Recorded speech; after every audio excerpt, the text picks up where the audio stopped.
Hamı hünərli xalqım, mənim dəyərli xalqım. Bakıdır mənim adresim, indi yayılsın səsim. Qoy bütün ünvanlara, dəyərli oğlanlara yazdım həmişə xoş gəlan, sözümə eləyirəm davam. Vardır onda səviyyə, qardaşından hədiyyə. Atsanı bir, qanı bir, həm evi ünvanı bir.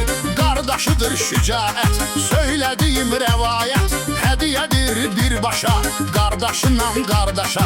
Nazim haqda söhbətim, yazdığım rəvayətim. Səs salacaq hər yana, uğur Azərbaycana. Bir yaraşıqdır əlbət, başladı indi söhbət. Deyim bu qəhrəmanı, Brokloen tufanı. Sadıqov Nazimim var, sənlə edirik iftixar. Rəqibə zəhmdi duruş, sanki poladdır vuruş. Verib zəfərdən xəbər, çıxanda hər bir səfər. UFC-də meydana, lərzə salır hər yana. Qalmaz adın kənarda, keçən yarışmalarda. Deyərəm adını 100 dəfə, qalibi 8 dəfə. Sadıqov Nazim olmuş, o çox döyüşə qoşulmuş. Sevir tanışı doğması, 2 dəfə var boğması. Muhtanı məğlub etdi, öz gücün subut etdi.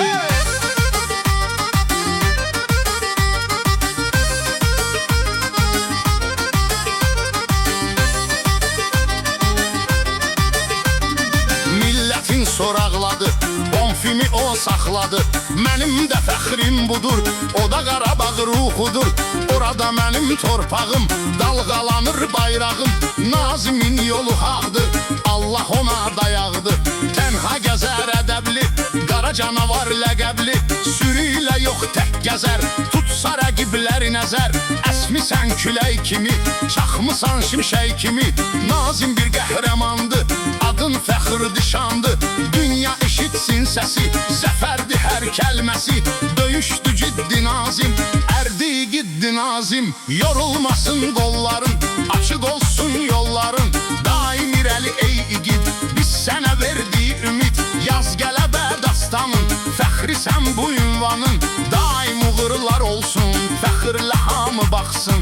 Eşq olsun bu qüvvətə, fəxrsən bu millətə. Sənin ucadır atsanın, özün tanıyan oğlanın. Yanındasan hər zaman, sadəliyindir nişan. O cürudar vuran yox, qarşısında duran yox. Budu meydan Fatehi, yazır döyüş tarixi. Gözlərində var iner, rəqibin edər dərbədər. Özünə zəfər yolu açır, rəqiblər ondan qaçır. Alqış bu istedadə, vardır onda iradə. Layiqdir ona sözlər, zirvələr səni gözlər. Sənlə zəfər qazanırıq, bundan sonra inanırıq. Və qalib gələcəksən, bizi sevindirəcəksən.